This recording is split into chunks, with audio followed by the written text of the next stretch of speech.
আজকের এই ভিডিওটি কেবলমাত্র অর্থনীতি নিয়ে। এ কারণে যে রাজনীতি বলেন, পারিবারিক জীবন, শরীর স্বাস্থ্য, মন মানসিকতা সবকিছু নির্ভর করে আসলে অর্থনীতির উপর। আপনার টাকা আছে, আপনি ভাত পাবেন। টাকা আছে, আপনি চিকিৎসা পাবেন।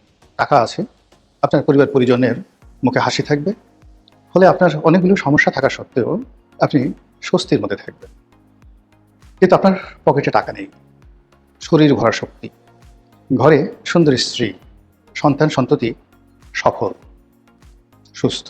কিন্তু ঘরে চাল ডাল আটা আমাদের কিছু নেই। দিনার দায়ে আপনি জর্জরিত। ফলে এই পৃথিবীর সকল সুখ সম্পদ আপনার কাছে মুহূর্তের মধ্যে জাহান্নামে পরিণত হবে। এবং এভাবে অনেক আপাত দৃষ্টিতে সুন্দরতম মানুষ, যাদের পরিবার আছে, ঘর আছে, সংসার আছে, শিক্ষা আছে, দীক্ষা আছে, কেবলমাত্র আর্থিক দন্যতার কারণে যে হতাশা, সে হতাশায় অনেক মানুষ আত্মহত্যা করে। অনেক মানুষ নিজের সন্তানকে বিক্রি করে দেয়, নিজের কন্যাকে বিক্রি করে দেয়, নিজের স্ত্রীকে অন্যের শয্যার সঙ্গী করে তারপরে যে টাকা উপার্জন হয় সে উপার্জন দিয়ে নিজের চাহিদা মেটায়। বহু নারী রয়েছে ইতিহাসে, অসম্ভব সুন্দরী, বিকৃত অভাবের তাড়নায় বিকৃত রুচির পুরুষের কাছে গিয়েছে। পুরুষ তার সঙ্গে যৌন সঙ্গম করে, বলেছে তোমার মাথার সব চুল ফেলে দিতে হবে। নারী টাকার জন্য নিজের মাথার চুল ফেলে দিয়েছে।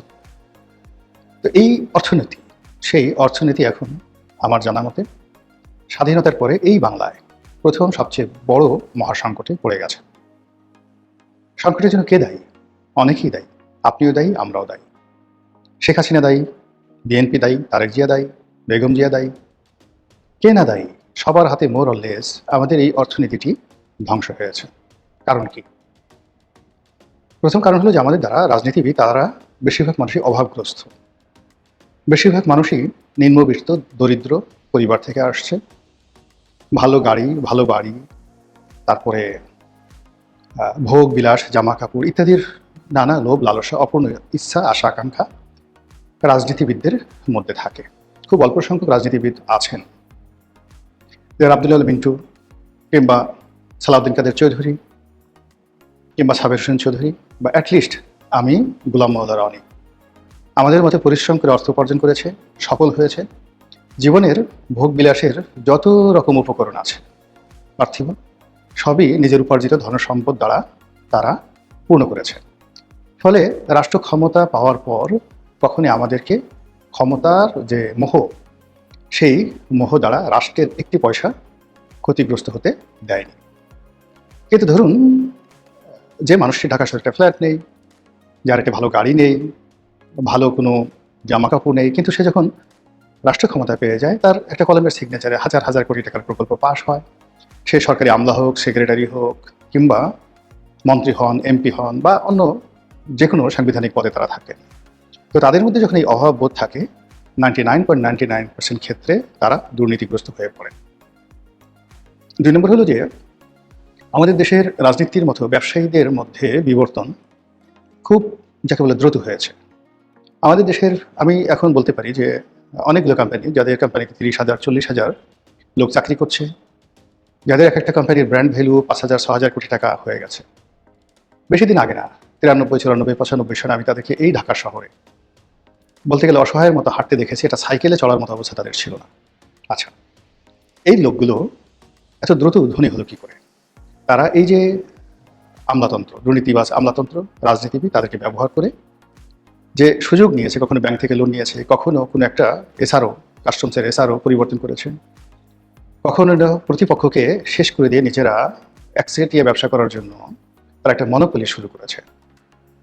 তো এই যে ব্যবসায়ীরা যারা এইভাবে হয়েছে, তাদের আসলে টাকা ছাড়া আর কিছু নেই। এত একজন বলছিলেন যে তিনি ধনীদের সঙ্গে চলেন না। এই কারণ হলো যাদের ধনসম্পদ আছে, টাকা পয়সা আছে, তাদের আসলে টাকা পয়সা ছাড়া আর কিচ্ছু নেই। এমনকি পোশাক আশাক রঙে আমরা যে পোশাক আশাক দেখি, ওটা বাহ্যিক। কিন্তু যে কারণে মানুষ পোশাক আশাক করে, নিজের লজ্জা স্থানকে ঢেকে রাখার জন্য, নিজেকে ঢেকে রাখার জন্য, অভিজাত দেখানোর জন্য, সে যে একটা মানুষ সেটা দেখার জন্য। কিন্তু আপনি অনেক ধনীকে দেখবেন, তার মনের মধ্যে পশুত্ব রয়েছে। পশুদের যে উলঙ্গপনা, তার সাথে উলঙ্গপনা রয়েছে অনেক ধনীদের ব্যক্তিগত জীবনে। এই জন্য অনেক জ্ঞানী গুণী লোক ধনীদেরকে পছন্দ করেন না। তা আমাদের দেশের ধনী, ইংল্যান্ড আমেরিকা ধনীদের মধ্যে পার্থক্য হলো যে আমাদের ধনীরা জনকল্যাণে খুব অল্প লোক কাজ করেন। আমি প্রায় বলি যে আপনি যদি দেখেন বাংলাদেশে একটা ইস্পাহানি গ্রুপ, তারা জনকল্যাণে যে সকল কাজ করে, এমনকি আপনি গিয়ে দেখেন যে এই যে ভূমিদস্যু বলেন বসুন্ধরা গ্রুপ, তাদের যে সিএসআর প্রকল্পগুলো রয়েছে, তারা কতটি হাসপাতাল চালায়, কয়টি চক্ষু হাসপাতাল চালায়, কত শত মসজিদ চালায়। তাদের কোম্পানিতে 10,000 লোক শুধুমাত্র বসুন্ধরা গ্রুপের মধ্যে মানে কাজ করে, মানে যেখানে তাদের হেড অফিস কেন্দ্রিক ফ্যাক্টরিগুলো নয়। এই লোকদেরকে প্রতিদিন দুপুরে তারা বলতে গেলে নাম কাওয়াস্তে মাগনায় খাবার খাওয়ায়। তো এই যে কল্যাণমূলক কাজ, ফলে অনেক বদনাম থাকা সত্ত্বেও কিন্তু আল্লাহ তাদেরকে বরকত দেন। কিন্তু এরকম অনেক কোম্পানি আপনি ধরেন, আমি নাম বললাম না কোনো কোম্পানি, যারা বসুন্ধরার চেয়েও বড়, ইস্পাহানির চেয়েও বড়, কিন্তু চুরি চামারি গুন্ডামি বদমাইশি করে জেল জুলুম করে একেবারে নিজেরা শেষ হয়ে গেছে। এর কারণ হলো এদের জনকল্যাণে কোনো প্রকল্প নেই। তো এই যে জনকল্যাণে যাদের প্রকল্প নেই, এই সমস্ত লোভী ব্যবসায়ীদের খপ্পরে পড়ে রাজনীতিবিদ আমলারা যে একটা সিন্ডিকেট গড়ে তুলছে, সে স্বাধীনতার পর থেকে আজ অবধি, এমনকি পাকিস্তান জামানাতে এই সিন্ডিকেট ছিল, এটা ধারাবাহিকভাবে আজকের দিন পর্যন্ত ক্রমশ বেড়ে যাচ্ছে এবং বেড়ে তারা এই পুরো ইকোনমিটাকে এখন গ্রাস করতে বসেছে। আমাদের দেশে অন্তত 10টি ব্যাংক এই মুহূর্তে দেউলিয়ার পর্যায়ে আছে। সরকার কোনো মতে তাদেরকে কুইনাইন দিয়ে বাঁচিয়ে রেখেছে, কিন্তু যদি ওপেন আপ করে দেওয়া হয় 10টি ব্যাংক উইদিন 1 সপ্তাহের মধ্যে তারা দেউলিয়া হয়ে পড়বে। আচ্ছা, এরপরে গত 2 বছরে প্রাইভেট সেক্টরে কম করে হলেও সরাসরি 10 লাখ লোক চাকরি হারিয়েছে।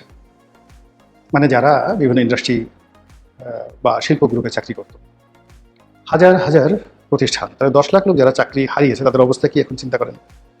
এক ভ্যাকসিনকো, তারপরে এস আলম, এরপরে মেঘনা গ্রুপ, এরপরে আওয়ামী লীগের মালিকানাধীন অন্যান্য যে সকল গার্মেন্টস কোম্পানিগুলো রয়েছে, তারা গাজী টায়ার, গাজী গ্রুপে 40,000 লোক চাকরি করতো। এরকম কর্পোরেট যে হাউসগুলো আছে, এই সকল বড় বড় প্রতিষ্ঠানে যাদের ম্যান পাওয়ার 500 থেকে 50,000 পর্যন্ত ছিল, এইরকম 10 লাখ লোক চাকরি হারা হয়েছে। গত 1 বছরে অন্তত পক্ষে আরও 1,000 গার্মেন্টস বন্ধ হয়েছে।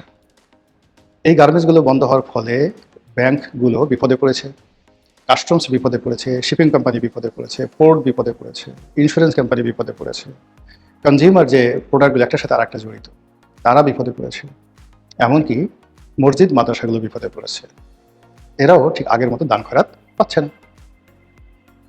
শিল্প অঞ্চলগুলোতে চাঁদাবাজি, মাস্তানি, রাহাজানি বৃদ্ধি পেয়েছে, পতিতাবৃত্তি বৃদ্ধি পেয়েছে, মাদক ব্যবসা বৃদ্ধি পেয়েছে এবং অনেক নারী জীবিকার তাগিদে রীতিমতো যাকে বলা হয় ভ্রাম্যমান পতিতাবৃত্তিতে জড়িয়ে পড়েছে। কোনো উপায় নেই। বুয়া হিসেবে, মানে ঢাকার যে সমস্ত এলাকাতে তো আসলে বুয়া পাওয়া যায় না, কিন্তু আপনি একটু গাজীপুরে যেয়ে দেখেন, সাভারে গিয়ে দেখেন, নারায়ণগঞ্জে যান, টঙ্গীতে যান, এ সকল এলাকাতে যে পরিমাণ মানুষ বেকার হয়েছে, নারী এবং পুরুষ কীভাবে হাহাকার করছে। অনেকগুলো প্রতিষ্ঠান 2 মাস 2.5 মাস যাবৎ ধরে স্টাফদের মানে গার্মেন্টসদের বেতন দিতে পারছে না। তারা যে সকল বাসায় থাকে বা বাড়িতে থাকে, বাড়িওয়ালা তাদেরকে পাগল বানিয়ে ফেলছে। আবার বাড়িওয়ালাও ঠিক তারা ভাড়া না পাওয়ার কারণে তারাও প্রায় দেউলিয়া হওয়ার মতো অবস্থায় পড়ে গেছে। বাড়িওয়ালা মানে কি, ধরুন সাভারে একজনের 10 কাঠা জমি আছে, সে 20-25টা টিন শেড তুলে গার্মেন্টস কর্মীদেরকে ভাড়া দিয়েছে, ওটার উপরেই তার ঘর সংসার চলে, সেও ঠিকমতো চলতে পারছে না। এই সব মিলিয়ে ইকোনমির যে অশনি সংকেত, সেই অশনি সংকেত আসলে কোনো সরকারের পক্ষে রাতারাতি মোকাবেলা করা সম্ভব নয়। আমরা এরকম একটা অর্থনীতির রাধাচক্রে পড়ে গেছি। আর যখন এরকম রাধাচক্রের মধ্যে পড়ে যায় কোনো একটা দেশ, তখন অনেক বিদেশি শক্তি এখানে অনুপ্রবেশ করে। রাজনীতির যে পরিবেশ, সেটা হানাহানি মারামারিতে পরিণত হয়। সম্মানিত ক্ষমতাধর লোকগুলো আড়ালে চলে যায়। অস্থির প্রকৃতির যারা নিম্নবিত্ত লোকজন, তারা সামনে এগিয়ে আসে। কলহ বিবাদ, মারামারি, কাটাকাটি নিত্য নৈমিত্তিক বিষয় হয়ে যায় এবং জনযুদ্ধ, সিভিল ওয়ার, তার সঙ্গে সঙ্গে আপনার চুরি, ডাকাতি, রাহাজানি, ছিনতাই, প্রতারণা, যে সকল সামাজিক ব্যাধিগুলো রয়েছে, সেগুলো বাড়তে থাকে।